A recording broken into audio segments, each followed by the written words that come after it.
Hi, everyone. Welcome to Meet the Mailers.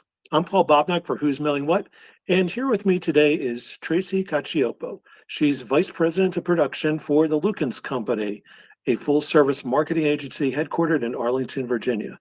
And we're going to be talking about fundraising, nonprofit, direct mail, and direct mail production. So before we get started, if you have any questions or feedback, please leave them in the box below. You can show support for this video by tapping the like button, and to get notified of when we add new videos to the Who's Mailing What channel, click on subscribe. Now let's meet the mailers. Hi, Tracy. Welcome. Thanks for being here today. Hi, Paul. How are you? I'm good, thanks. Why don't we start by talking about your background? How did you get involved in the world of print and mail? Well, I went to school for communications, and when I moved to New England area, my first marketing job was with a trade show company that produced brochures. And from there, I really enjoyed it, and then moved on to letter shops and agencies over the years, and ultimately became a production geek, if you will. And that was 30 years ago this year. So Wow. I've been in all different formats of producing direct mail with regards to working at letter shops, at agencies, different types of agencies, for-profit, nonprofit, but I enjoy the nonprofit the most. Okay. Well, that's awesome. So what is your job about today? What does it involve? So today my job is to run the nonprofit production to run the production for TLC.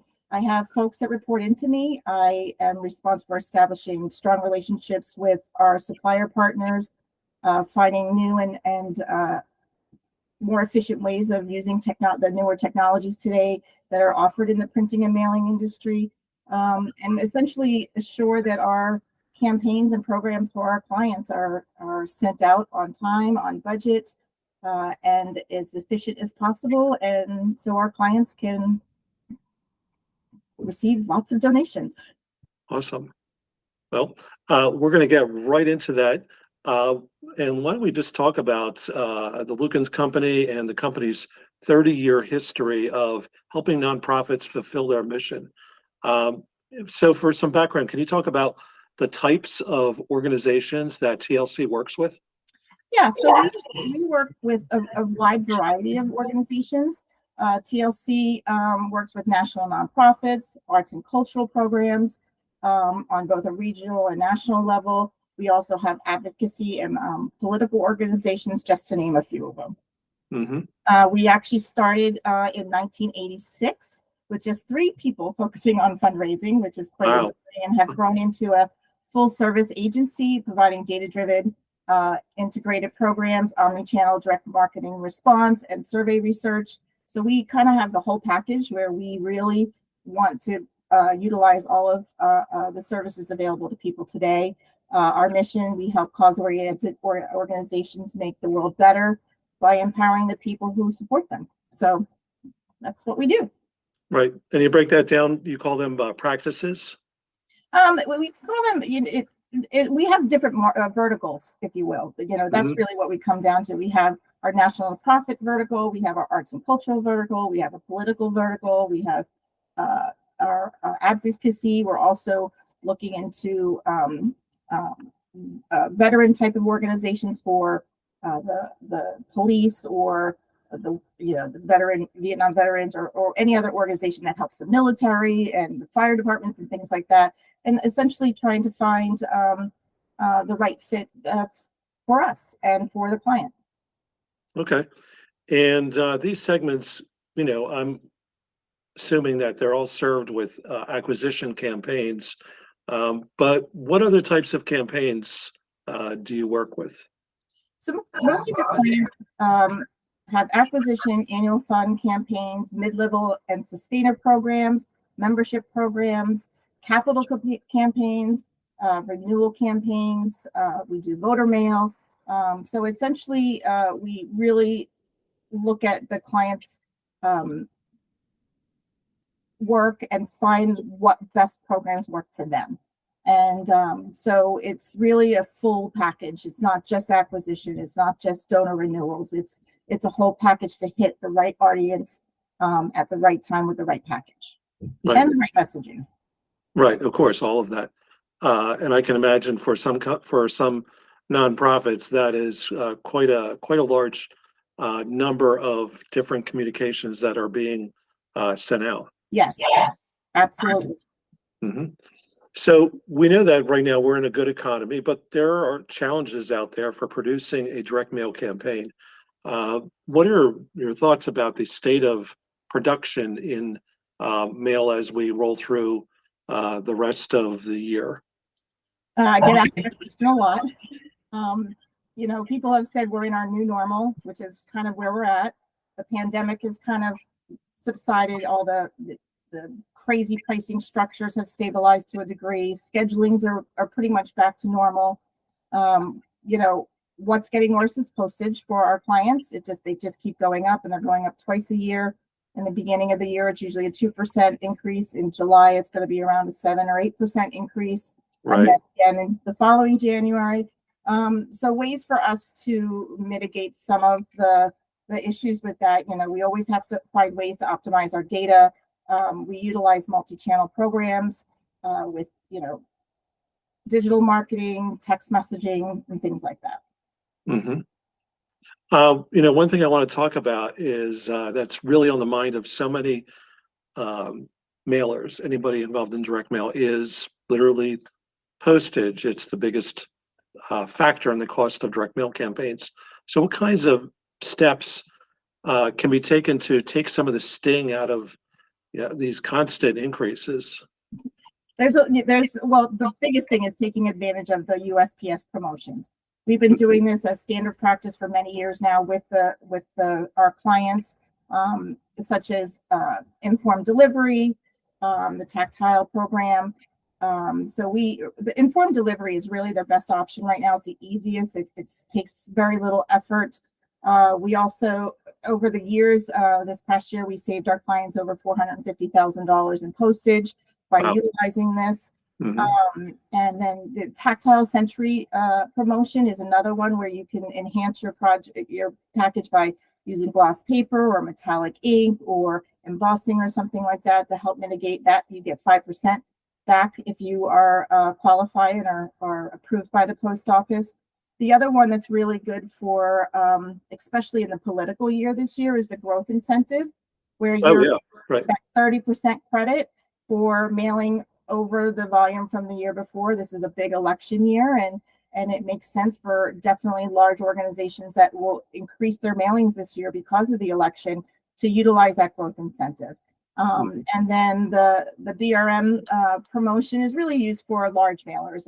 Some of our smaller clients don't utilize that, but those are the things that we really take into consideration when it comes down to mitigating the postage costs. But also the other way is to really look at your data and clean your data, find ways other than just your standard NCOA to fix your data, make sure you're hitting the right audiences, and move forward. Yeah, right. Yeah, exactly. I want to maybe get into more of that point in a moment. But generally talking about nonprofits and all the different jobs that they have, with whether, whatever channels they're using, but how should organizations really address their stewardship and outreach strategies? Really what it comes down to is building an authentic, transparent relationship with their donors in all communities that they offer.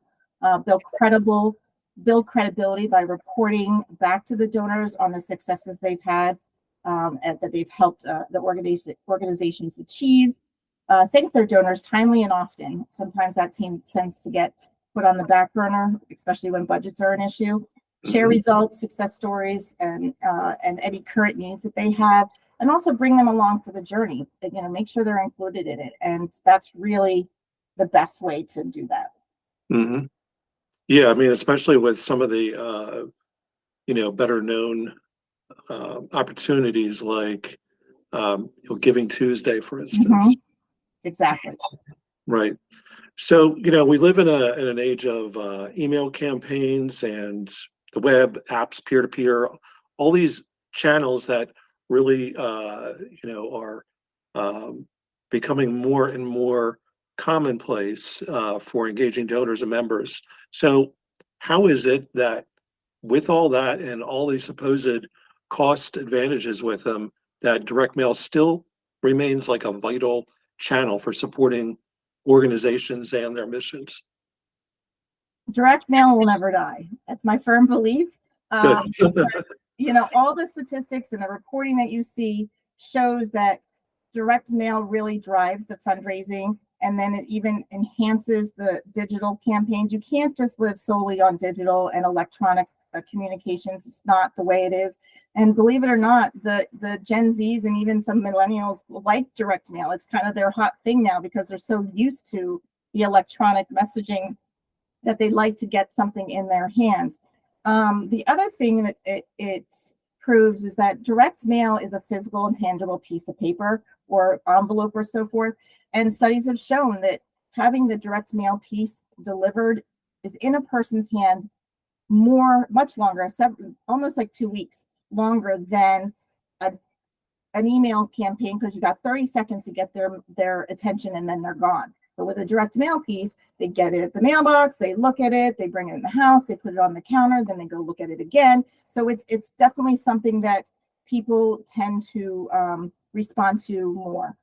In a long time ago, people told me that direct mail is recession proof, and it really is, because people still look at the mail. It's still there. It's still a viable way of fundraising. And we've come up with some new and creative ways to engage customers through using QR codes on our direct mail pieces and things like that. So it definitely is very vital to the organizations to raise funds. Right. And I'm thinking that you probably had in your discussions with your clients and prospective clients about right sizing and finding the place for other channels, because nobody does all direct mail anymore, right? Correct. Yeah. So you have to think about in your overall strategy is look for places where, well, maybe you can swap out a direct mail campaign that you would have done in the past and replace it with a digital channel, which may work better in some instances. Yeah. So when it comes down to that, we always look at it from more of a whole campaign. Everything has to work together. You can't solely go off of email, and you can't solely go off of web marketing, and you can't solely go off of direct mail. You have to integrate all of those programs together. And in doing so, what folks have to do these days is really look at who their audiences are, and really dive into their data and making sure it's clean, and organizing it in a manner that you're utilizing the best data. They always say, you want to mail smarter, not harder. Yeah, right. Yeah, Doesn't necessarily mean quantity over quality. It's the quality of what you're doing is makes the most sense. Right, right. And that's where, like you mentioned, with the using printing embellishments and things like that, things that stand out, captures people attention that just that much more, and you get the USPS discount if you Exactly. for that. Yeah, that's pretty cool. So what kind of trends do you see for direct mail fundraising in the next year or past that? The trends, is people, again, as I've said before, that they're being proactive in utilizing data and the emerging technologies that are offered today. With doing that, it essentially allows them to mail more effectively in both cost and response. Okay. It ties to both targeting and selecting internal audiences, and utilizing newer co-op modeling offerings and so forth, as well as enhancing personalization strategies. That's the one area that is really where somebody can elevate their fundraising program by using digital lasering in 4 colors, so that you can just swap out a photograph and really nail into your audiences. If it's a Spanish audience versus an English audience, a male, female, young, old, you can really do that on the fly if you get your data organized. So it's really data driven in that sense, and then utilizing the new printing techniques to enhance that even more. Organizations are increasingly collecting firsthand opt-in permissions, surveys, and so forth, petitions. Oh, right. All of those things that will also help them look at their programs. And then they also have more insight into personalizing communication strategies and messaging through different channels, and obviously strengthening their donor relationships. It's really about the personalization and talking to the person instead of a group. How can you tell this person that you know what they like and that they're part of their community? Right. Yeah. I mean, I think that's perfect. You just nailed it right there, because that's the way of really speaking to people on that one-to-one basis, Yes. more and more, rather than just part of a group, even if they are technically part of a larger audience. Exactly. People still want to be reached in that way. Exactly. Yeah. Okay. Well, thank you again for being here today. How can people contact you and TLC to find out more about all the solutions that the company offers? Oh, well, obviously you can connect with us through the web at our website at thelukenscompany.com. You can also email us to info@thelukenscompany.com. And then we are on all the social platforms, LinkedIn, X, and everything else. So there's a lot of ways that you can reach out to us. Okay. Well, awesome. Thanks, Traci Cacioppo from TLC, for being here with us today. And I also want to thank you all out there for joining us today. And if you have any questions or feedback for us or for my guests today, please leave them in the box below. You can show your support for the program by tapping the like button and click on subscribe to be notified of new videos when they're added to the Who's Mailing What channel. If you want to be highlighted in a future edition of Meet the Mailers, I'd love to hear from you. Just tap the show more in the paragraph below for my contact info. Thanks again for watching Meet the Mailers, and see you next time.